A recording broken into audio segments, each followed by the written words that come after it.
experts, looking at some of the challenges that there are around achieving the, well, we've got a couple of deadlines. The government set itself a 2050 deadline for carbon neutrality. The International Panel on Climatic Change has given us a deadline of 2030, which is obviously not that far away. So interesting discussion yesterday, looking at the challenges that we face and possible ways of trying to overcome those barriers. Particularly pertinent yesterday, obviously, as the government released its 10-point plan for achieving what it says is its green revolution. It has come in for a lot of criticism from the environmental experts and organisations, including some of the panellists on the discussion during the Insights Festival yesterday. And one of the issues is that it's a bit of a sticking plaster, and it's not actually going to get to the root cause of the problems around climate change, the release and the production of carbon dioxide, and the various other environmental issues that we're having to wake up to big time at the moment. So there's a lot of feeling that if we wait for the government to set everything in place, that actually we're probably not going to get there. And so there have been many people, many organisations, many companies deciding that it's up to them to do what they can to tackle this, to do their part on reducing their environmental footprint. And global market research company Nielsen last year carried out a big survey involving thousands of people around the world. It was called Consumers Buy the Change That They Want to See in the World. And this was asking them about their attitudes towards buying ethically and sustainably. Interesting statistics for company is that 81% of the public believe that companies must be doing whatever they can to play their part in reducing the climate crisis and the environmental crisis. So there's a really big movement out there, big incentive, big push for companies to be playing their part too. And I'm pleased to say that many companies are. I recently wrote an article for Punchline magazine looking at 25 companies around Gloucestershire where I live who have been greener, and the results were just so inspiring. So that led to the creation of this session this morning, Greening Your Business, How Difficult Can It Be?, where I wanted to invite three companies who I know are doing incredible things to green their business, because for a company that's starting down this road, it might seem incredibly complicated and difficult. So we hope that by the end of the session, you're going to be inspired and you'll have lots of takeaways that you can start implementing where you are straight away. So I'm going to introduce my three guests this morning. We have Sarah Townsend, who is a freelance marketing copywriter and author of a book that's been recently published and seems to be doing great guns. It's even been mentioned in Forbes recently. And the book is entitled Survival Skills for Freelancers. She's written recently a blog called Environmental Policy Behave, I'm a Freelancer, chronicling all the events, all the activities that she's done to play her part in tackling our environmental situation and problems. Matt Busby is the owner and director of the Name Label Company. The company supplies personalised name labels for schools and camp markets, as well as the care and nursing sectors in the UK, Europe, the USA. And it's based in Tewkesbury and employs 5 people. And lastly, I have Chris Pitt with me, who's head of responsible business for the insurance company Ecclesiastical. He creates and drives the responsible business strategy for this 130-year-old company, which offers a range of insurance solutions for churches, homes, charities, heritage, educational institutions, and care settings. It's in the process of moving to new purpose-built premises in Gloucester, and employs 1,800 staff. And I would also like to say thank you to Lisa Sweeting, who's been our technical guru for this morning and keeping me on track and basically making sure that we all finish on time. And also a big thanks to the Business Insights Festival team. They have done an incredible work of putting this festival together. It started out as a Gloucestershire Business Show, which was supposed to take place as a physical show at Cheltenham Town Hall back in June this year. Of course, we then had what else but the pandemic and lockdown. And then it was rescheduled to this week, these dates. So twice now, they've almost got a physical show ready to go. And then at the very last minute, they've had to change it to this online festival. But the first one was so successful that it has actually gone around the world and now has international partners in America, South America, and other places too, South Africa. So an incredible positive thing has come out of it, and it's now going to be a regular occurrence in the Gloucestershire Business Show year. So yeah, big thank you and congratulations to them for keeping smiling through all of this. Right, so how do you green your business? How difficult can it be? Is it really hard? In past years, obviously, there's always been a sort of feeling like, oh, I can't green my business because it's too expensive. You know, I can only do it when, you know, we've got enough money or we've got enough time. But, you know, is that really the case? Sarah, I'm going to turn to you first. As I mentioned, you've got your great blog, Environmental Policy, Behave I'm a Freelancer, which I guess that title might sum up how a lot of freelancers might see the whole subject. So could you just sort of describe to me some of the green activities, the green measures that you've taken on board and implemented? Yeah, so first of all, I guess very briefly in answer to your question, I don't believe any business is too small to lessen their own impact on the planet, and I think it's such an important thing to do. I think in a way it's almost easier as a company of one to take positive action because you don't have committees or people who have to approve the steps that you want to take. So for me, my business is just me. I've been a freelancer by way of background, working from home predominantly for the past 21 years. So the steps that I've taken are things that I've kind of done gradually over the years as a natural eco warrior, misspelling entirely intended.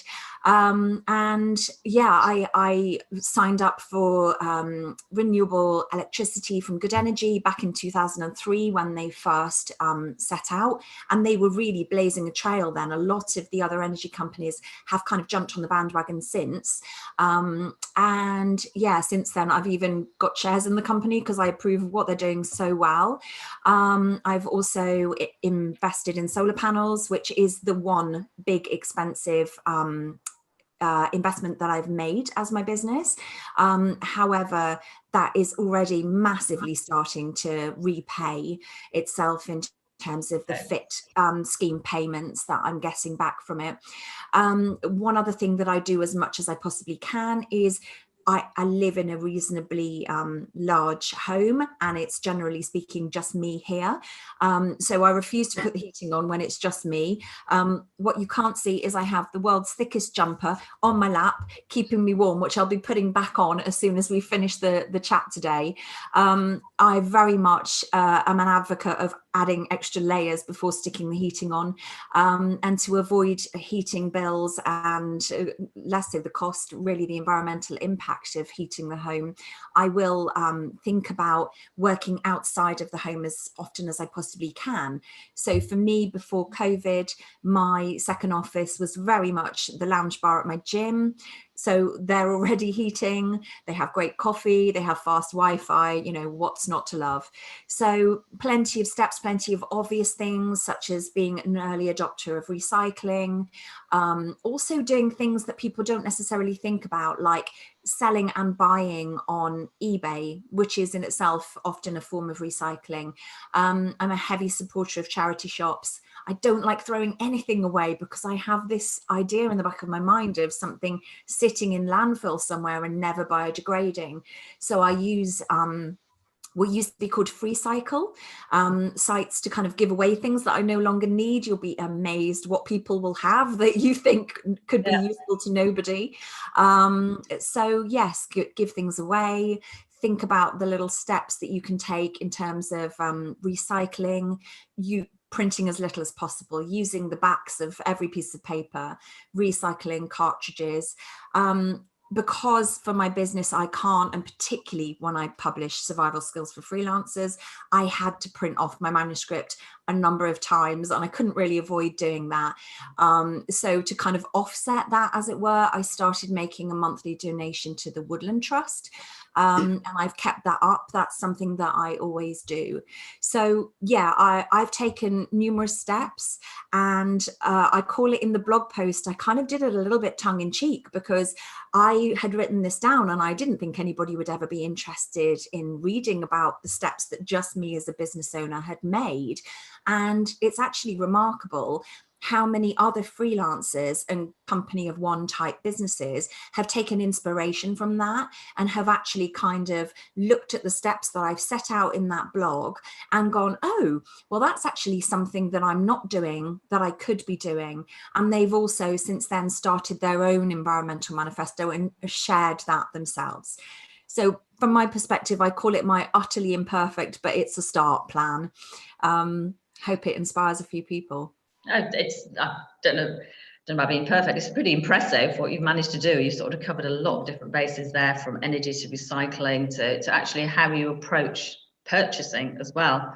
And I think that's an interesting point, is that none of us can be completely green. There is no such thing as being perfectly green. We live in a society which is so embedded in how we live in many ways, particularly around transport, that it's actually very, very difficult to be completely green. And I think it's important that people don't take that guilt away with them by going, oh, I'm not doing everything I possibly can, I'm a bad person. So great. Matt, you've actually run a company. It's a manufacturing company, I believe, and you've got 5 people. So obviously a bit of a different, much bigger setup to what Sarah's got.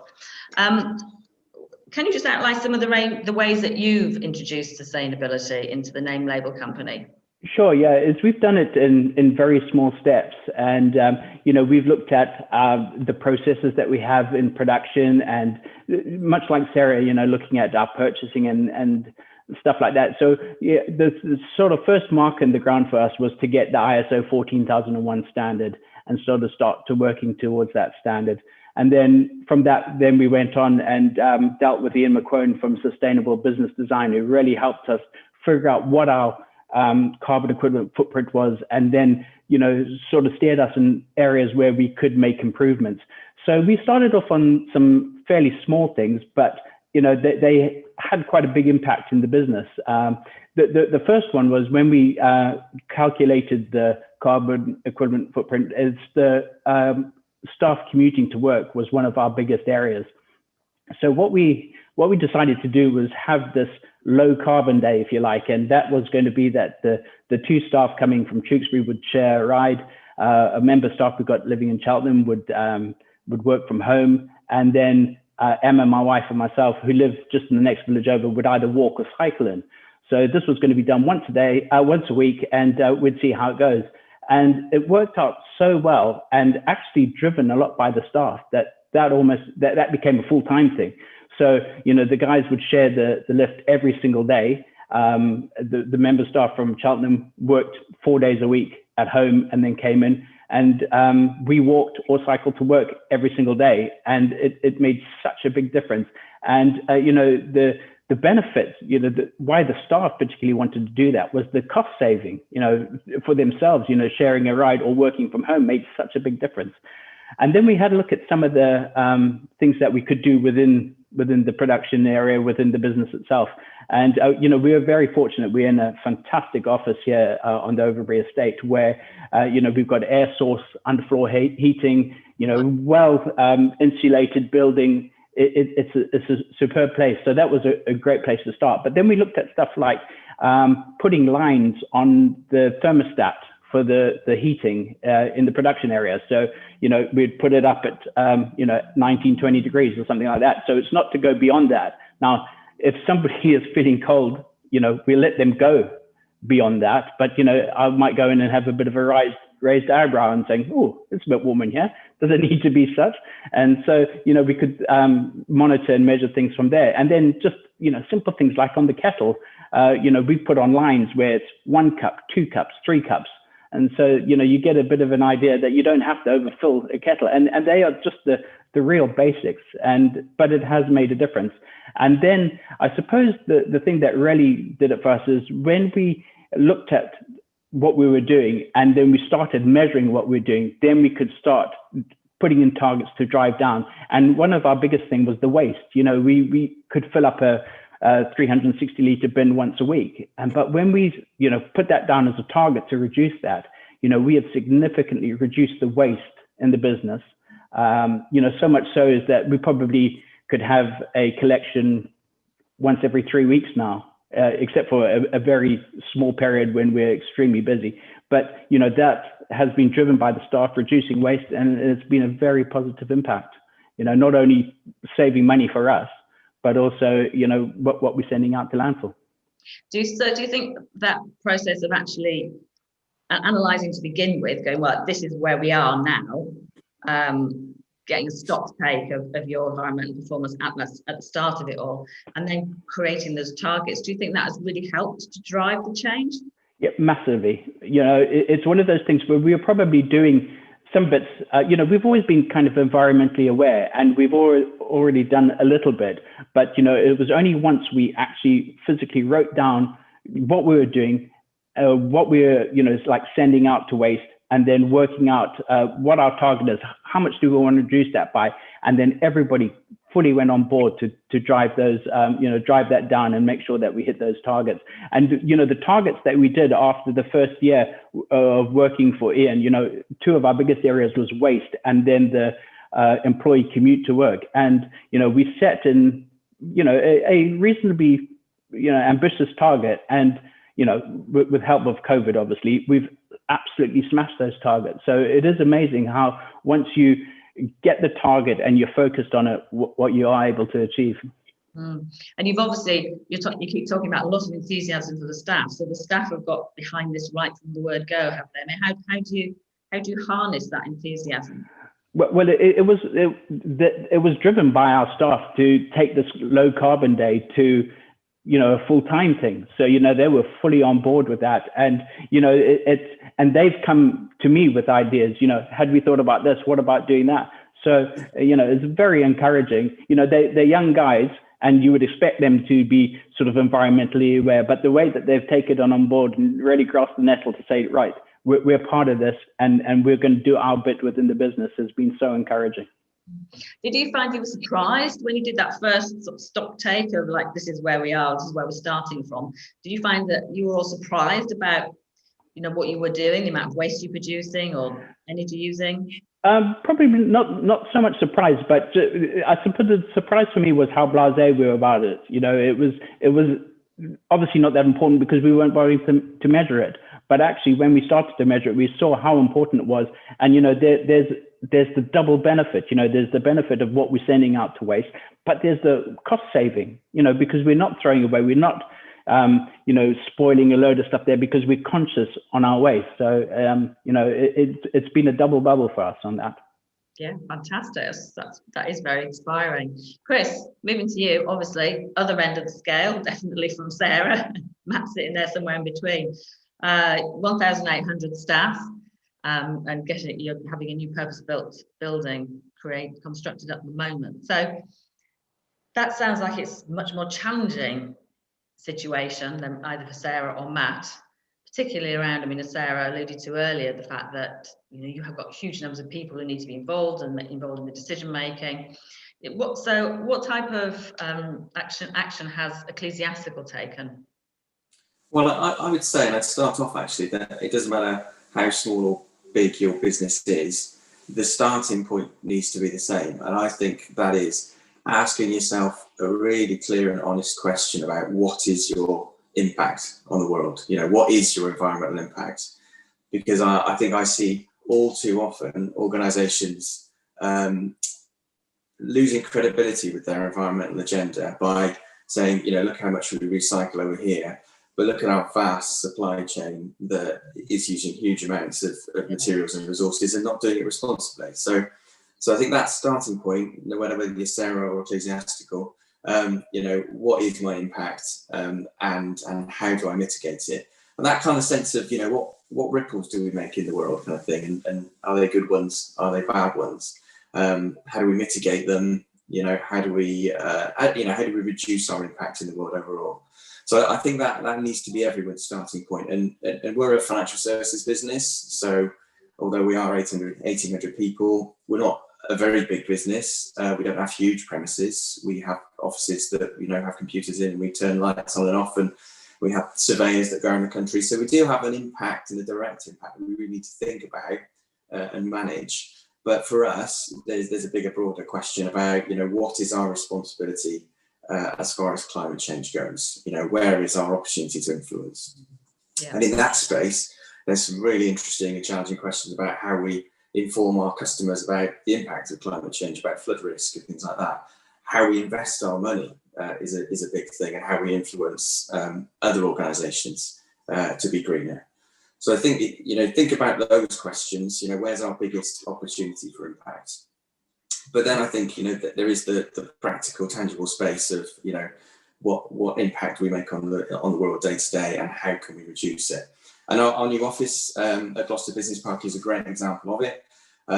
So what decisions we're making around that, in every respect, affect how sustainable a building it's going to be.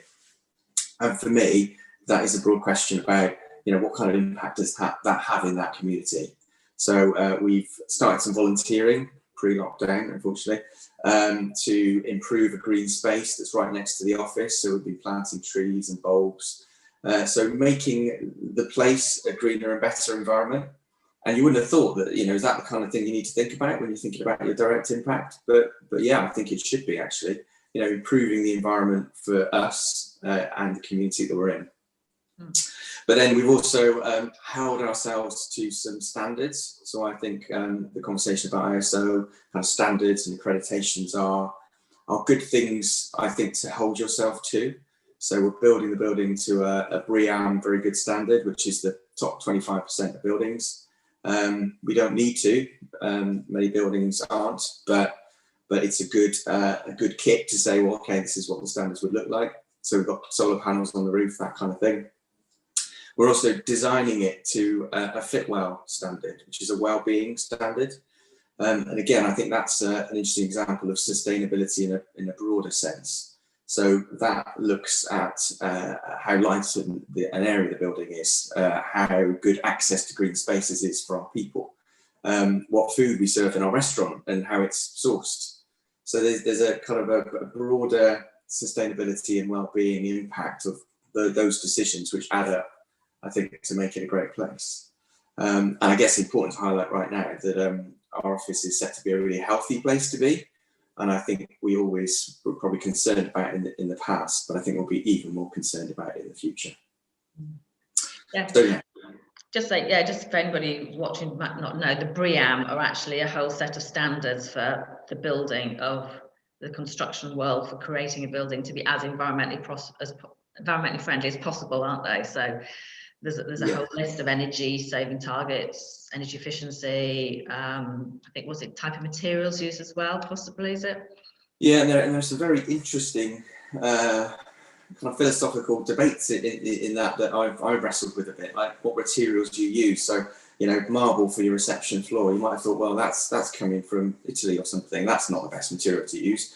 Surely we should have bamboo flooring or something like that. But that marble is going to last a lot longer than that bamboo. So you are weighing up the kind of carbon footprint of sourcing that material, the longevity of it, to make an overall best sustainable decision right here, right now. So there's a lot of those kind of nuanced decisions I think you have to be quite thoughtful about, and that it's not always, this is obviously the greener choice.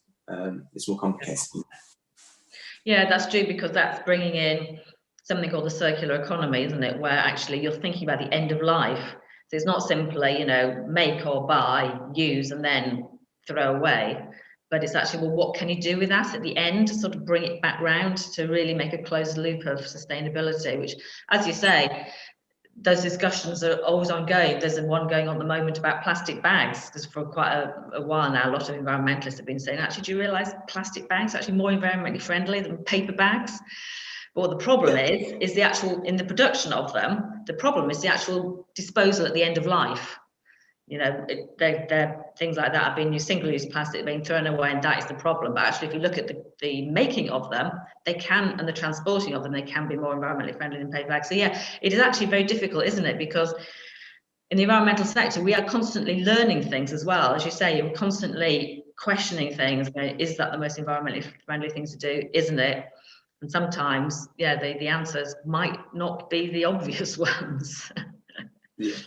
And what about your financial investments? I mean, you mentioned that. I mean, obviously, where we put our money, how we use our money, could be one of the biggest ways we can make a difference. How did Ecclesiastical deal with that one? Because obviously, that's your reason for being.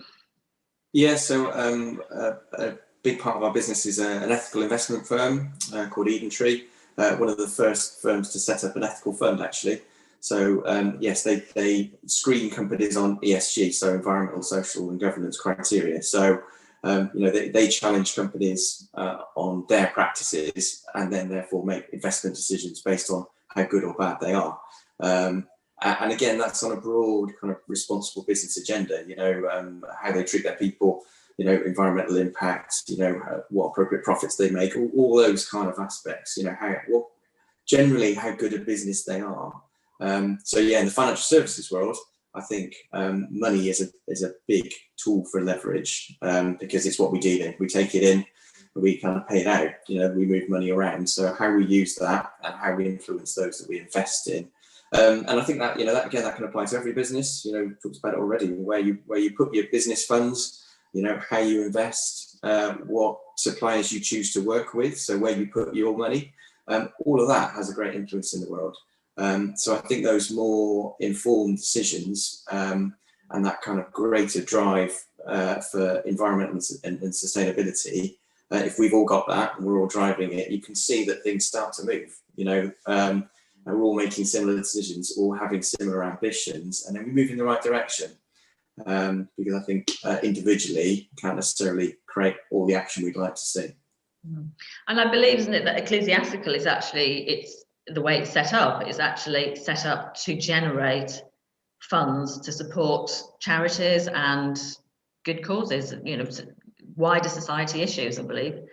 Yeah, that's right. We're a different kind of financial services business, not one that I know there are any others out there like. So our profits go to our charitable owner, and we distribute them in our own right as well. So that's not environmental sustainability, but that's a very sustainable and different business model. And if there are any charities listed, by the way, this is an unashamed plug, I'm afraid. We've got a 12 days of giving campaign live at the moment where any charity can win £1,000 for their cause. So yeah, she can spend on anything at all. That's fantastic, but that is interesting because it means that the drive of your company is slightly different to one that's run by shareholders, because any company that has shareholders, their reason for being, whatever they say they're doing, what they're making or selling, actually their reason for being is to make a profit for the shareholders. And that can actually drive really quite the growth that can be quite damaging, I would think. Yeah, and I think that, again, that's an interesting theme to pick up here about driving sustainability and driving reducing environmental impact. It does come from a belief, and whether you have that belief within your organisation at the top and throughout it. And I think if you've got that, then I don't think you need to worry too much, actually, because those personal values are going to bear out. You are going to make the right decisions. You are going to do the right things. Fantastic. Great. So obviously you're all doing, incredible stuff, really impressed. Have you had what are the benefits, do you think? And have you had any surprising benefits that's come out of all this? Sarah, let's start with you. Yeah, I wouldn't say that that's something that I just think the benefit for me as a sole trader is the fact that I know I'm doing everything I can. So all the time for me, it's about conscious choices. And I think something that's worth picking up on also, for starters, the new ecclesiastical building is about 10 minutes walk from where I live. So Chris, it's on my circuit, my kind of daily circuit. So I've seen it kind of come together. And I spotted yesterday the charging points for cars there are lots of charging points.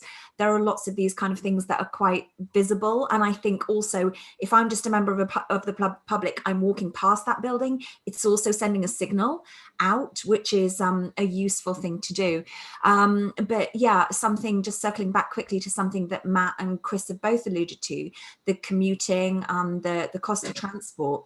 One of the things that I found has benefited me in terms of my physical and mental well-being is that when I have been able to, outside of COVID times, work at the lounge bar at my gym, it's about a 15-minute walk from my home. So there's no commuting cost in that whatsoever. And then, of course, the benefit for me is that it improves my mental health, my physical health, is getting me away from the same four walls. It's getting me out among kind of other people, the bars and the atmosphere and that kind of lovely, lively environment. So that for me is a benefit of one of those decisions that I've made to be more environmentally friendly.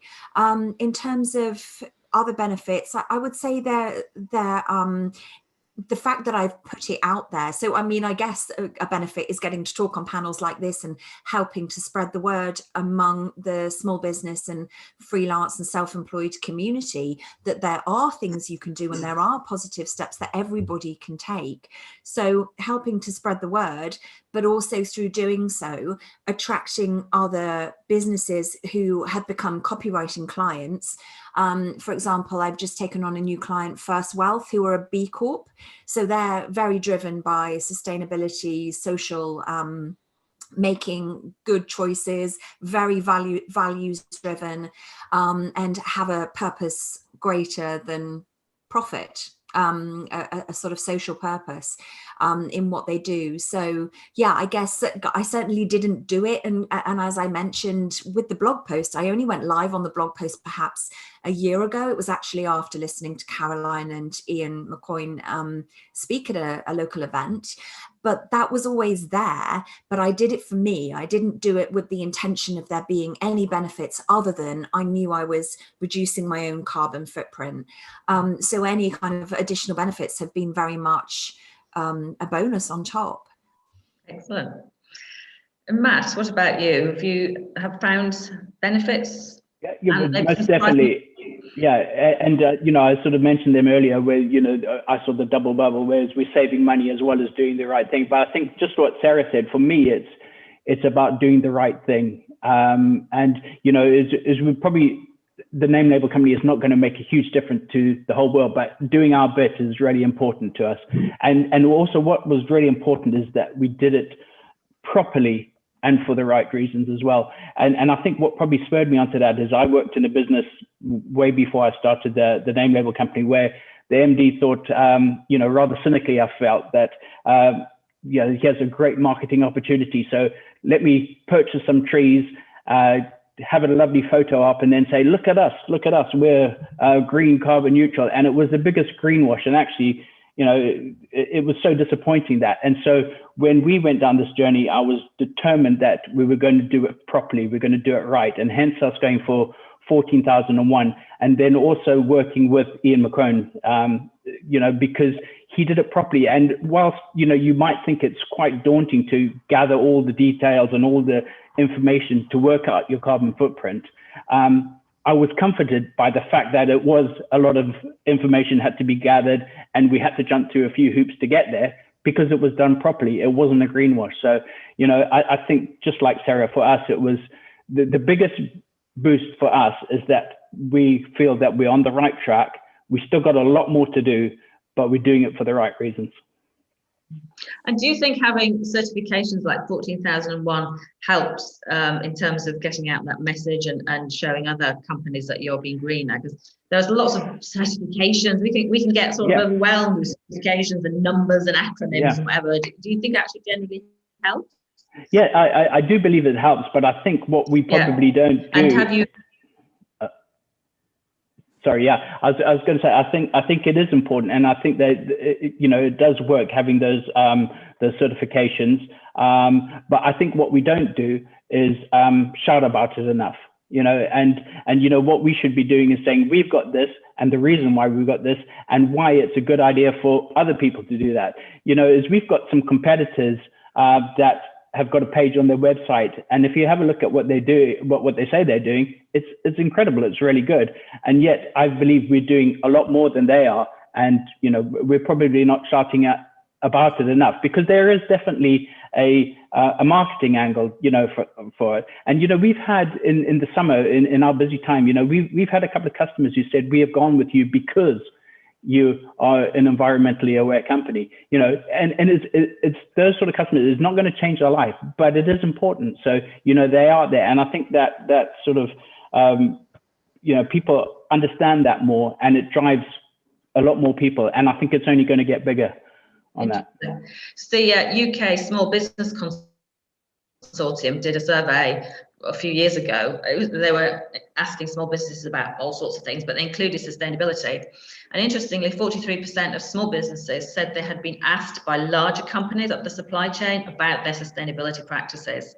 So it looks like, the big companies are pushing their sustainability policies down the supply chain and expecting suppliers to adhere to these as well. Are you finding that? Probably not, but I think it's coming. I think, some of the bigger companies now are having to report on their environmental credentials. And, it's not going to be long before it's pushed down lower and lower to small businesses like ours. And, and also, I can't remember where I read it or saw it, but, people were talking about at some stage, if we were wanting to hit the net zero, there is going to be a carbon tax coming in.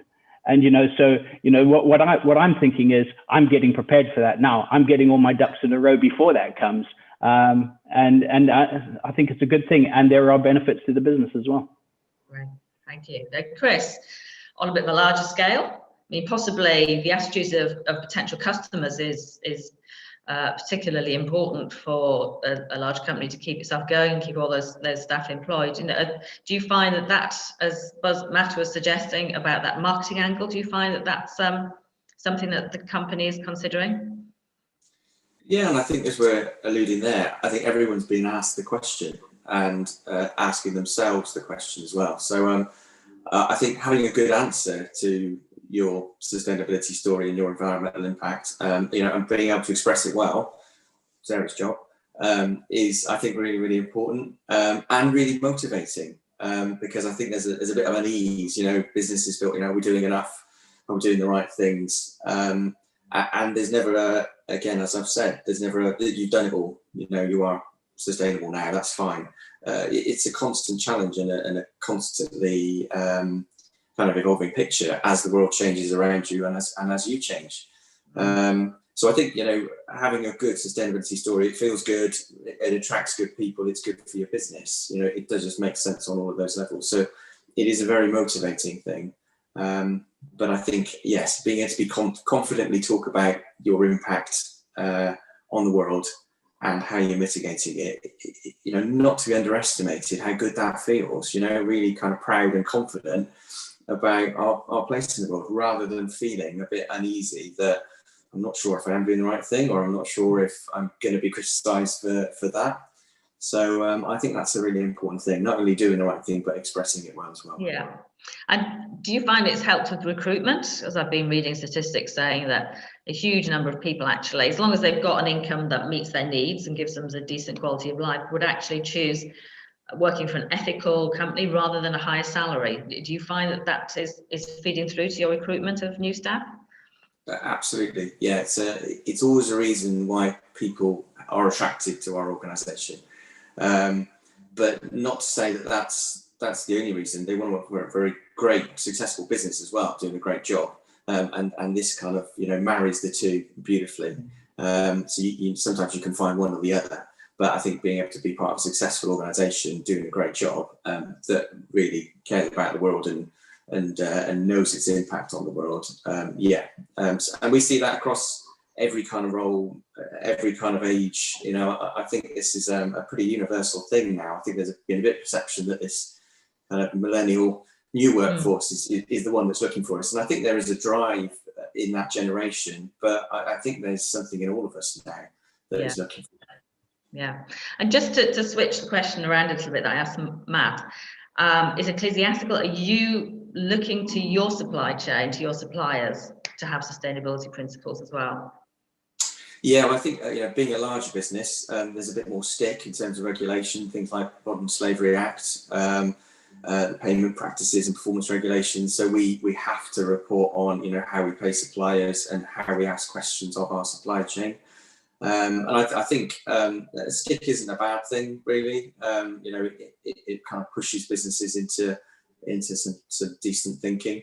But again, I'd say, think about your supply chain. What kind of suppliers do you have? And I guess, IT is probably our biggest supplier of IT equipment, and you know, our money is our main kind of raw material that we use. So, you know, we don't have huge swathes of small businesses that we work with, for example. So I think that kind of practical, honest view of what does your supply chain look like, you know, and within that, what are the greatest impacts? Again, I think that's the perspective you've got to come from. But yes, and I think the rise of focus on supply chain is only set to grow, because again, if you think about your organisation, your impact, and then the connections that you've got with other organisations, and suddenly you've got this huge spider web of influence and potential influence. So we should be looking much broader than our own four walls. Yeah, absolutely. So the title of this session is Greening Your Business. How difficult can it be? So is it difficult, you know, to a company out there who's just sort of thinking about it and thinking about getting started? But Sarah, what were the did you find any particular challenges to embracing after you'd heard that talk and you thought, right, yeah, I'm going to do what I can? What you felt the next step? What was it like? Absolutely no difficulty whatsoever. It's all about making conscious, active choices, and it doesn't take any more effort to make a good choice than a bad one. So I would say it certainly isn't a difficult thing. After I heard your talk, that was what spurred me on to publish the blog post, but the environmental manifesto had already existed within my business in secret, not shared with anybody, you know, not intentionally in secret, but it was there if anybody wanted it, but I wasn't shouting about it. So the talk that I heard from you guys was what inspired me to share it. And by sharing it, I have helped other people to start making small steps within their own small and even larger businesses. So I really genuinely believe it's not difficult in any way. It is just very much drilling into what Matt said about being aware of what impact you are currently making. And sometimes you're kind of, it's like you see those programs on TV where they're kind of looking at people's diet through the week and they go, oh, hey, here's how many bags of sugar you eat during the week. And they're like, what? You know, I had no idea that was the case. Yeah. It's a little bit like that, because you're probably not aware of just how much of an impact you are having, even as a sole trader, a small business. So if you do start off with that benchmark, it's very easy to kind of realize how you can make changes. There are certain different, the waste issue, the supply chain issue, and even from my own perspective, I would prefer to work, say, with a graphic designer or a web designer or a photographer who shares the same values as I do. So even in the small business sense, it can affect everybody. But no, it's certainly not difficult. Please don't be put off by thinking it's an onerous task. It's really not at all. I mean, for you, yeah, I mean, for you, it's very much a melding of the personal and the business, isn't it? Because you are your business. Absolutely. So, you know, how you live personally is now how you manifested yourself in your business. Yeah. Where do you start getting hold of information? Like you sort of thought, oh, well, you know, what do I do about energy? How would you go about sort of thinking, well, what would I do? In terms of finding out your carbon footprint? Well, just sort of thinking about what you could do, what green alternatives you could do.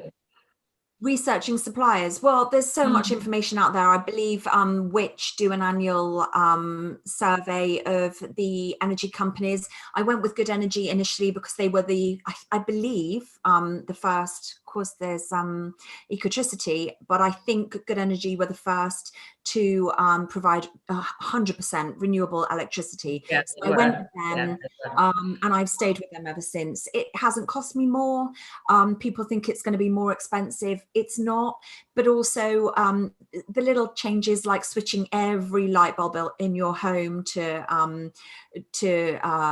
can't think of the term, LED? The LEDs, yeah. So I've got low energy light bulbs everywhere within my home. So again, knock-on effect of that, sort of the hidden benefit is that you use less electricity because you're thinking mindfully about perhaps switching things off standby, like tiny things. Like I never leave my microwave and my oven switched on with the little clock. I'm sure it uses probably about £1 a day or something, but I've got a perfectly good clock in my kitchen already. You know, use the switch at the wall. It's not, it doesn't take any more time. It doesn't cost you any money. It's just thinking. We go through life so often making these almost blinkered kind of automated robotic choices because that's the way we've always done things.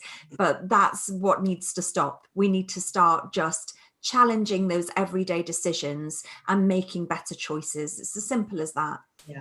Yes, and I certainly think that there are sources of information you can go to for making it simple. You mentioned Which. Yeah, I used to get Which, and they do that survey, and Good Energy and Ecotricity as well used to consistently come out as some of the top providers of energy, but customer service as well. But there is something called Ethical Consumer Magazine, which looks at different aspects of what we consume and really drills down into, well, what is the most environmentally friendly way of tackling that subject. They look at companies, they assess the ethical and sustainability credentials of the company. So yeah, there are websites out there like My Green Pod, which again, they do a similar type of thing.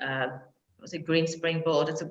Green Springboard does a review of options to look at the greenish. So yeah, our internet is our friend, often with a lot of these different types of things.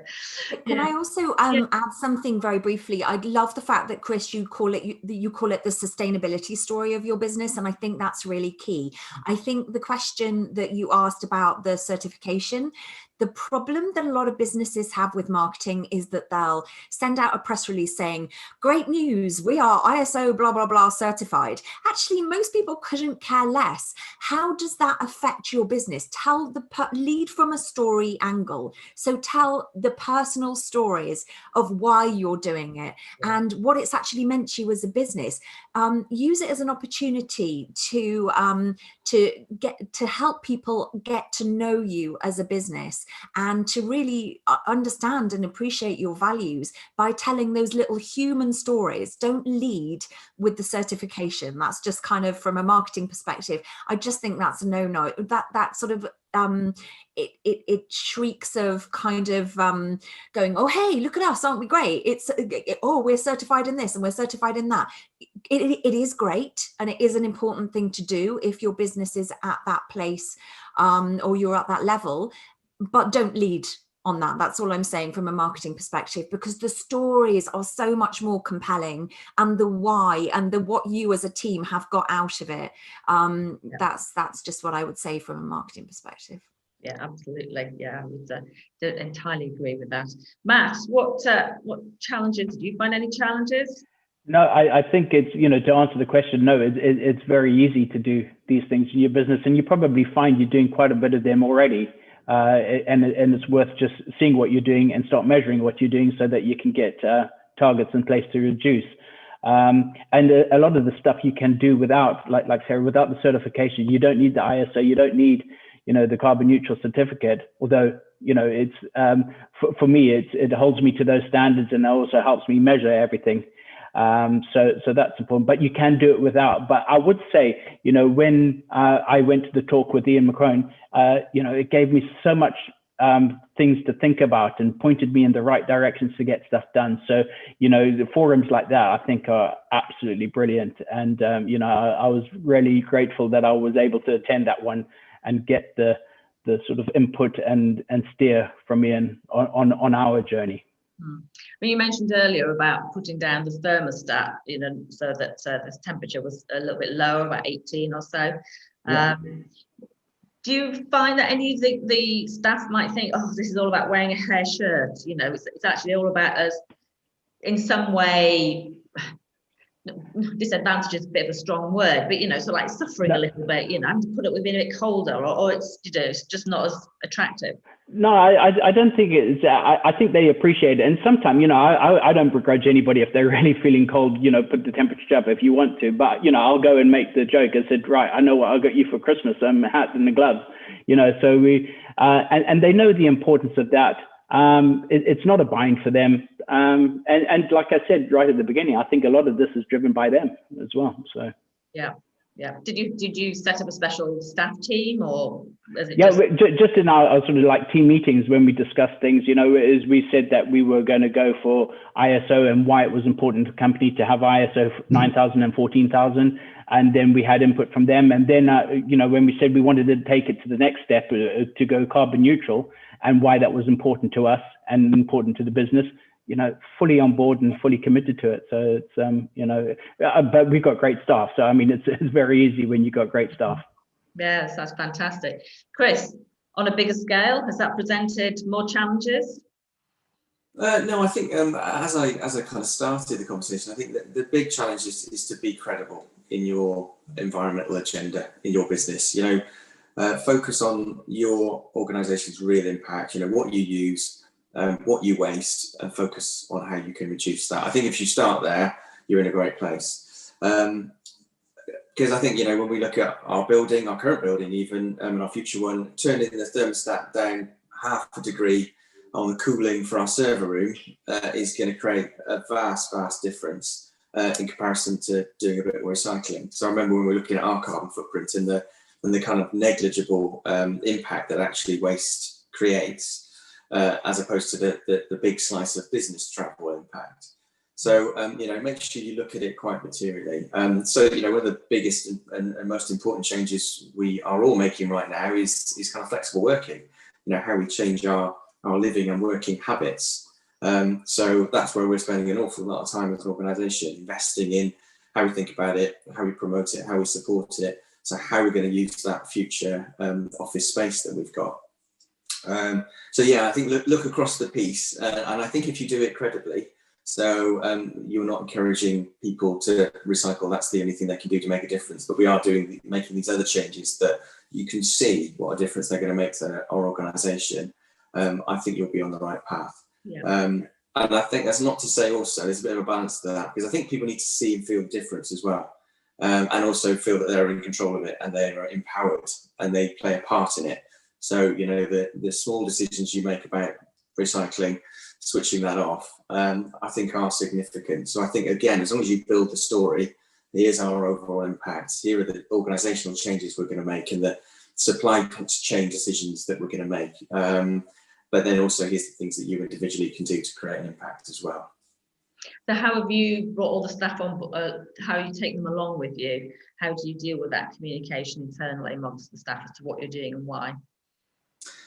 Well, I think it does start a little bit with that kind of treasuring what you measure. So knowing what your impact is and knowing your numbers and knowing where your opportunity to make a difference is. So, this is our carbon footprint and this is the slice of it that we think we should reduce. And this is how we can do it. And I think if you lead people through that journey, it makes sense. And I think that maybe is some of the challenge that we all do feel, that we're all good people. We want to do the right thing. It makes so much sense. Why isn't some of this happening? And I think if you approach it in the right way, if you understand what your impact is, if you measure it well, if you tell great stories about how you can reduce it, if you circle back to what a difference you've made by doing those things, I think you'll move forward in the right way. Do you have a sort of internal staff committee looking at these issues, or newsletters? Yeah, we've got various internal networks. We've actually got an Office Life network, we're calling it, which is representatives from all of the departments in Gloucester who are representing every kind of interest and challenge that we're going to face with the new office. How we get to it, how we work in it, what kind of environment it is for us. Listening to those voices I think is really important, and really understanding personal challenges as well. And I guess this period has also taught us that home and work aren't completely separate things. We're merging the two now. So how we think about our overall impact on the world day to day is a bit of a different thing now. And that must be a bit of a challenge actually for a company if you're trying to do something like measure your carbon footprint. How do you work out what your staff are doing when they're at home? The carbon footprint at home, because obviously that needs to be taken account of as well somehow. But that must be a bit of a challenge. It will be, yes.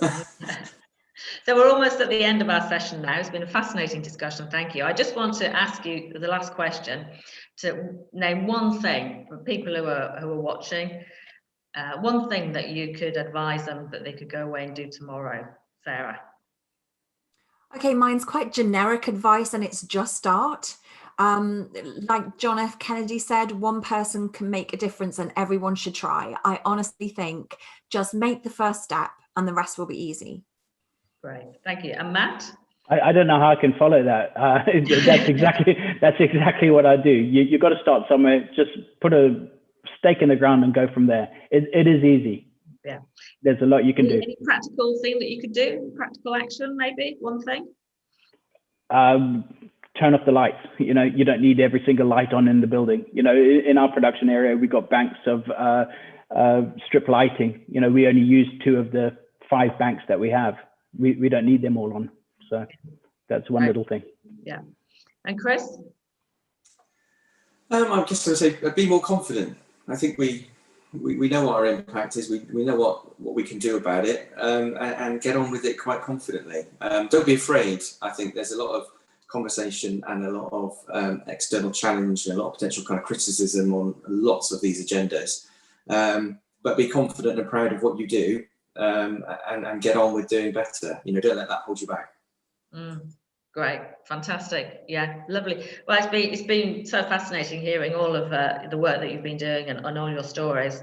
And I just realised, of course, I didn't introduce myself at the beginning of this session. I was busy introducing everybody else. I'm Caroline Aistrom, and I run a green PR agency called Green Spark, and I help people to tell their sustainability stories. So I was really pleased to hear Sarah raising that issue, because that is often what is overlooked in all of this process. Is that it's great that you do it, but if you don't get that story out there, then not only are you losing business opportunities, but yeah, you're losing the opportunity to persuade other people to be greener as well. So that'd be great. Sarah, Matt, but Chris, thank you very much for today. For a fascinating session, and hopefully we've inspired people who are watching and they're hurrying off as we speak to go out to switch off those lights, to look for their local green or a green energy supplier, or just have confidence to get started. So thank you all again, and thanks for watching.